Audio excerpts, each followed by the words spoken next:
Whoever is hitting these houses, we find them, we find the boy. The Dark Hearts are strategic and close-knit group as I've come across. Call an emergency church meeting. Bring everyone. What are we gonna do with him? He's seen our faces. The judge will ask if there is a statement from the family. What exactly do you plan on saying? I can't forgive him for what he did. I'm really sorry that I ruined your perfect fucking lives. Good people make good decisions. I know so many good people that have made horrible decisions. You have until tomorrow morning. Sam! If you haven't turned Sam in by then, I will. Everything happens for a reason. There ain't no fucking reason. We gotta make a fucking reason.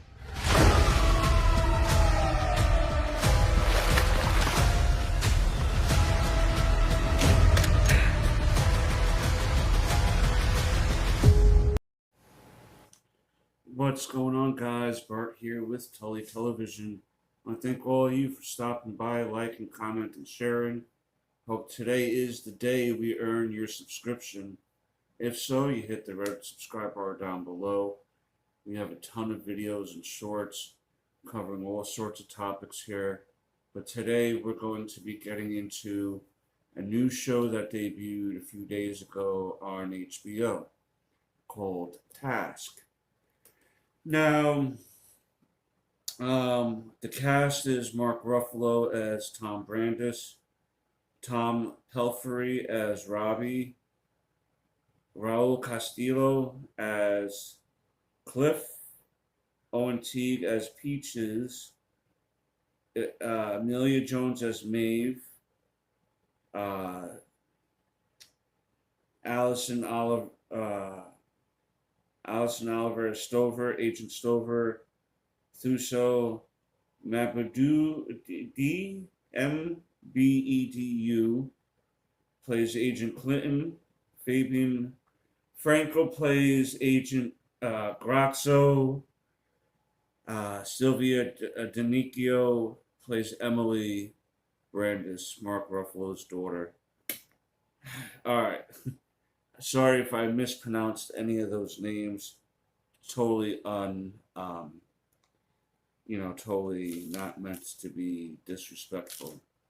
Now, in this series, Task, it's about Mark Ruffalo's character, Tom Brandis, being asked to lead a task force to capture a group of home invaders that have been hitting houses.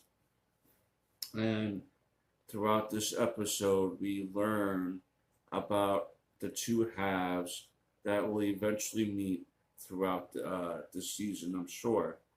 We learn that Agent Brandis, at this point of his life, is an FBI agent that is going to colleges and high schools to basically a recruiter, if you will, sitting there with pamphlets waiting for students to come by and be interested in the FBI.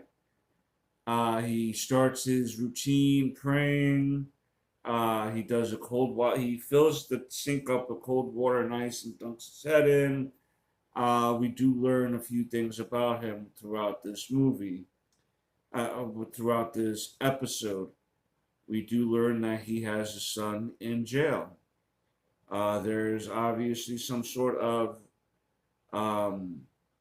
proceeding that's going to be going on in the court system involving his son, I believe, and he's being asked to speak on the behalf of the son. He's not looking to do that, but he did ask his daughter, who seems to be, I believe, an adoptive daughter from my research. That could be wrong. It could be his biological daughter, but it says adoptive daughter.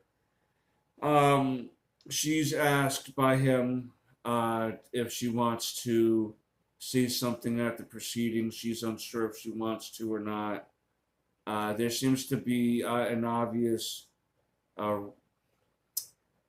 there's no closeness there. It's very cold and clinical, their conversations.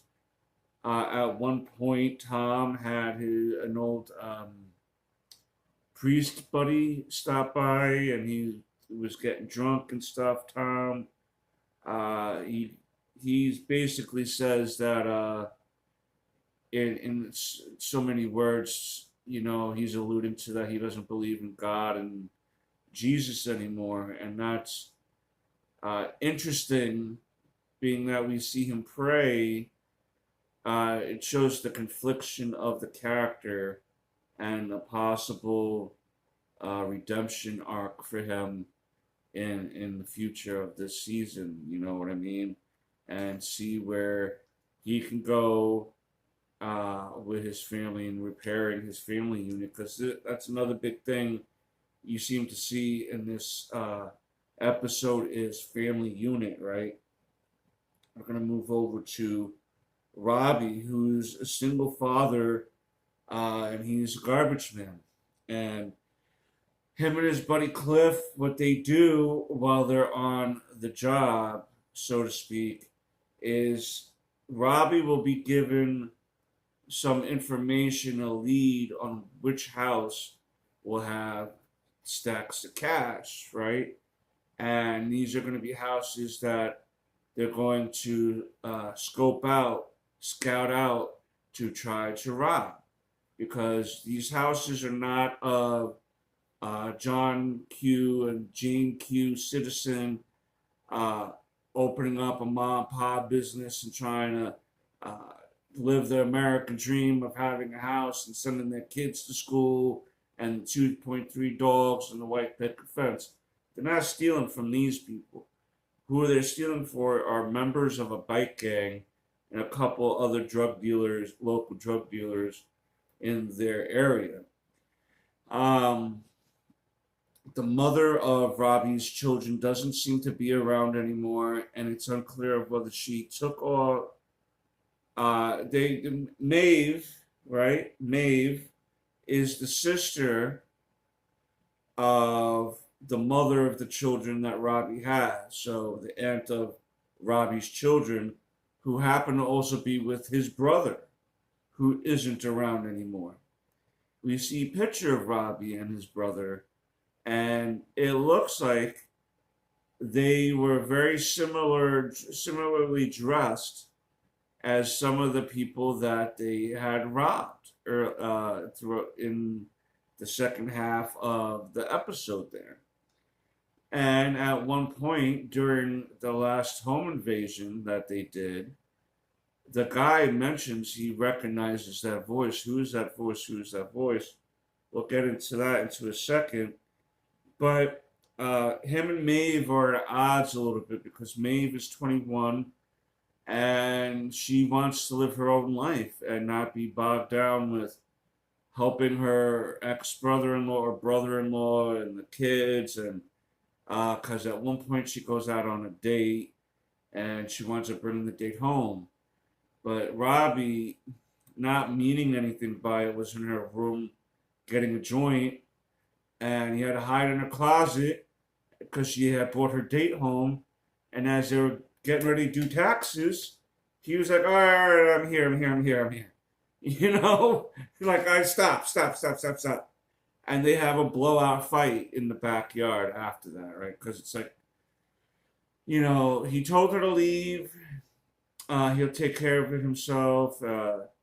His daughter, when Maeve goes back in, says, don't leave, right?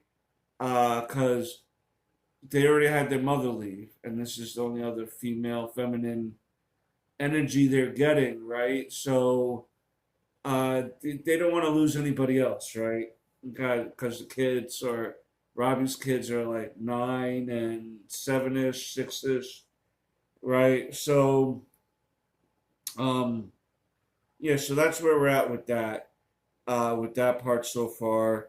Tom, like I said, gets asked to put together, or at least lead a task force, which is Agent Stover, Clinton, and Grazzo. I will say Agent Stover is already annoying. She's always arguing on the phone with her ex, I guess. Doesn't seem to take the job very seriously. Grazzo seems to be that just run-of-the-mill FBI agent, and Clinton seems to maybe be the brains out of the three, so to speak. So we didn't learn much about these three characters this episode, other than Stover's always on the phone, arguing with her boyfriend, and claims she didn't get the email of the briefing under her email snickerdoodle, whatever. So they get called to the scene of the last home invasion Robbie did with his crew. Now, Robbie and his crew went, they wear like Halloween masks. One of them wears a demon mask. Robbie's wearing a skeleton mask. His friend Cliff is wearing a werewolf mask. And they go into the last home, because they did 2 home invasions this episode. First one was very successful, in and out, bada boom, bada bing. The second one was a little bit more tenuous, so to speak. They had gotten the guy initially tied up, but his girlfriend was giving a hard time to Peaches. Peaches was the third man in on this, and he was having a hard time getting the woman under wraps. So much so that she took off his mask. Cliff came in to help him, tied her up, but now the problem is she's seen one of them. And Robbie keeps telling him to shut up, shut up, shut up. Where's the money? Where's the money? And the guy's like, wait a minute. I recognize your voice. Who are you? I know you. My theory is something happened to Robbie's brother. I'm calling this theory out. Something happens to Robbie's brother in the gang they were in. The brother dies. Robbie goes and gets put away because he's had charges in the past. He gets put away. And then when he gets released, what he does is he hits these houses of the gang members that his brother worked for. That's my running theory, and we'll run back and see if that theory is correct. And Robbie is using the moral compass, a gray moral compass, to say that he's committing crimes, but it's to benefit his family and his broken family that he's trying to make whole. Even when you go through, you see community shots as they're driving, you see broken down houses. This is going to be a tone of things that are broken down that are trying to be fixed, trying to become whole. Everything from yourself as a person to your family to your home to your community. You're supposed to try to make everything whole, and you can clearly see that behind the eyes, everything is going to shit.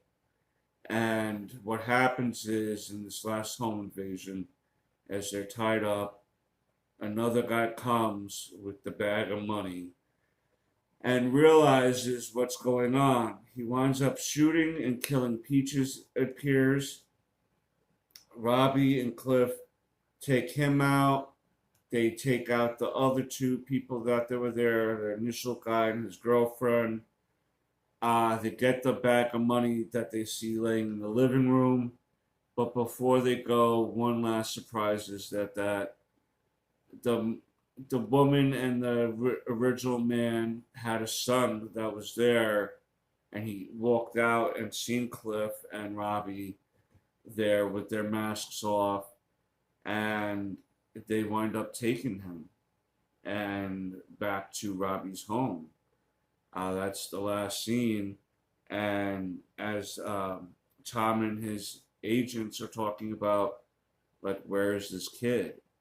So now, not only has there been, like, one of them had been seen, one of them is dead there. How long is it going to be that before Peaches is connected to Cliff and Robbie? And where's this all gonna go? I don't know how many episodes there is, but it's gonna be interesting. There's a lot of questions, a lot of little mysteries to be figured out, ways to learn who these people are.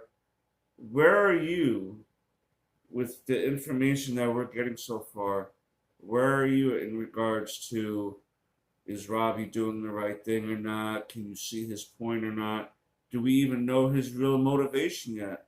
We're only getting clues in this first episode. You let me know what some of your thought processes are going to be for this series. Did you watch this show? Did you like it? Did you not like it? Let me know all that down below. Don't forget how awesome and amazing you guys are. And until next time, peace, Nookums.